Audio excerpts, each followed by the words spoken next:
Mu lutalo olw'okuleeta ekiteeso ekikulu ekyokubeera nti palamenti ebeera eronda pulezidenti, bw'atyo munnange omu kwabo abasajja abatembeeta ekintu ekyo era mwe bakiyisizza ono nga si mulala ye MP Richard Lumu owa Mityana South.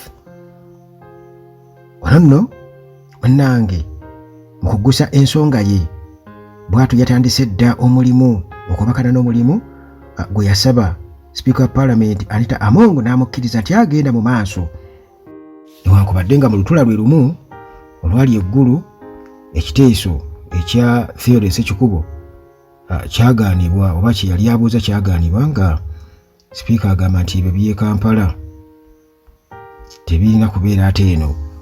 Naye ono munnange bwe yajja okwogera ku nsonga eno ey'okulonda leader of opposition ne bamuwa green light.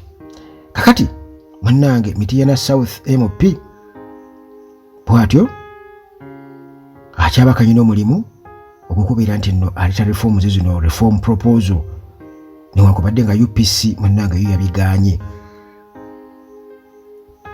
Teweerabira nti gwe munnange alina obulwadde obukwatagana n'ekibumba, obukwatagana n'omutima, obukwatagana pressure n'ebirala byonna. Teweetuulako, tobeera eyo ne bakuzunza okukuzza eno n'eri nga tobitegeera. Walibadde osala shortcut n'ojja wano ku Uganda at large ne nkutuuza ku muntu asobola okwanguyiza ensonga zino olw'ensonga nti obulamu bwe bugagga ate abantu bangi nnyo bali eyo nga basulirira kufa, balinze ddiru banaafa nga babaza dda ne mu byalo. Ebibumba birwadde, amawuggwe malwadde, era osangira ddala ng'omuntu yaggwamu essuubi nga n'abamujjanjaba baggwamu essuubi. Kati nze mu kutambula okwange sisinkanye abantu bangi nnyo abalina ebirwadde eby'enjawulo naye ng'ate munnange tebalina solutioni. So nga munnange abantu abalina obukugu gye bali naye lwakuba nti muba temubamanyi bumanya, ettuufu liva wala. Gwe jangu wano ku WhatsApp namba zaffe z'omanyi obulungi ennyo, togenda munnaye kubeera ng'atoddamu okudooba. Ku sayidi endala abannajjadda investments nabo bakyaliyo nnyo. Gwayagala okugula ettaka oba okutunda ettaka, okuzimba ennyumba oba okugula ennyumba ewedde, ayagala pulaani ey'omulembe. Alina ettaka eriri eyo nga oyagala okuteekako enkulaakulana, oyagala kulundirako byennyanja, kulimako, kusimba lusuku, kusimba miti. Abannajjadda investments bw'oba okubira simu zaabwe era munnange eziri awo ze mumanyi obulungi. Munnange Richard Lumu ono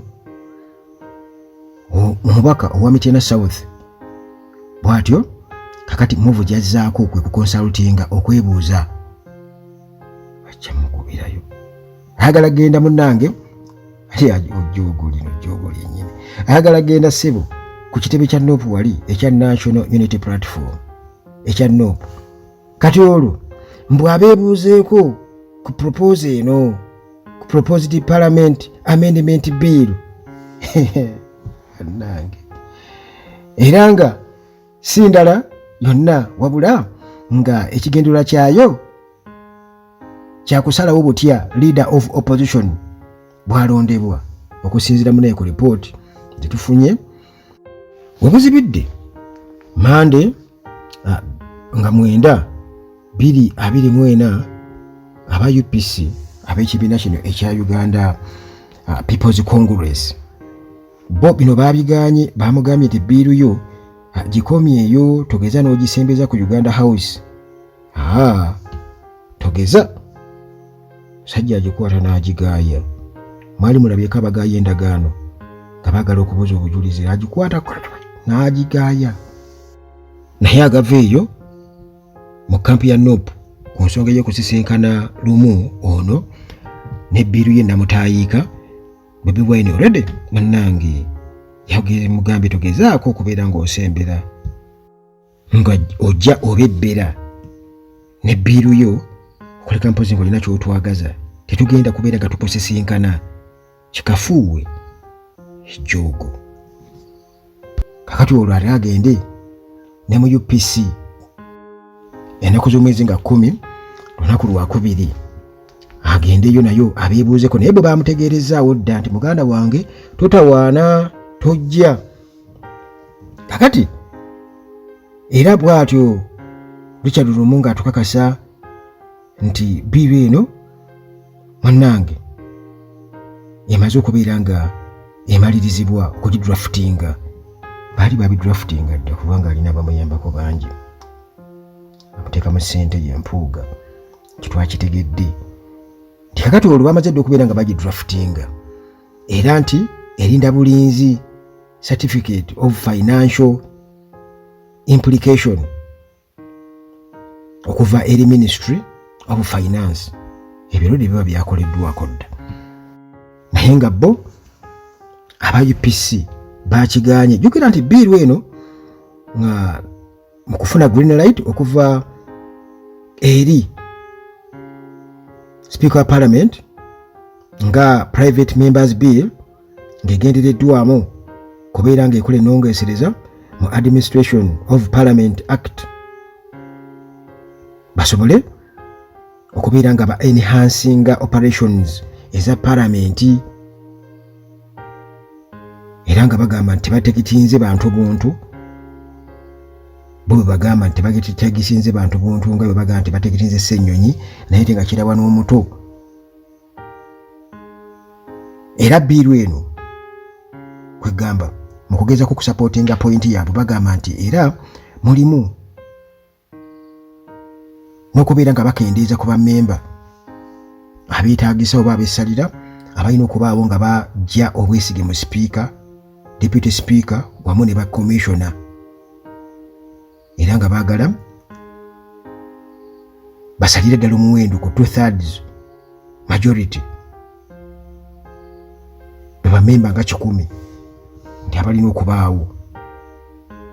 Kakati ebyo byonna munnange mu kubiwulira nti bateekamukko kwegamba obuntu bw'oyinza okubeera ng'ogamba nti yanene dda okumanya titageti nga butegetinzi muntu nga bwe bagamba nti oba Ssennyonyi ba leader of opposition ndaba na bano babano ate babataddemu deputy speaker ne speaker ne bakamishona bonna nabo egenda kuba ibakosa, naye ng'ebakosa ki?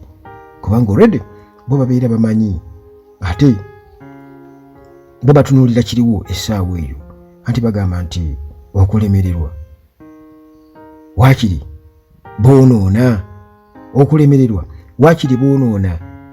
Kino ekya leader of opposition kikyali kiwanvu kubanga ajjukira nti waliwo n'ekibiina oba ekisinde ekya Muhoozi ekya PLU Patriotic League of Uganda nakyo kisuubirwa okuba kijja 2026 era nga pulaani eriwo yakubeera nti kikisinza ababaka kigenda kuba kigira ku side ya opposition, kibe nga kikisinza ababaka ku side ya opposition olwo era still obwa leader of opposition babwezze kubanga NRM ne Piraawo bebamu.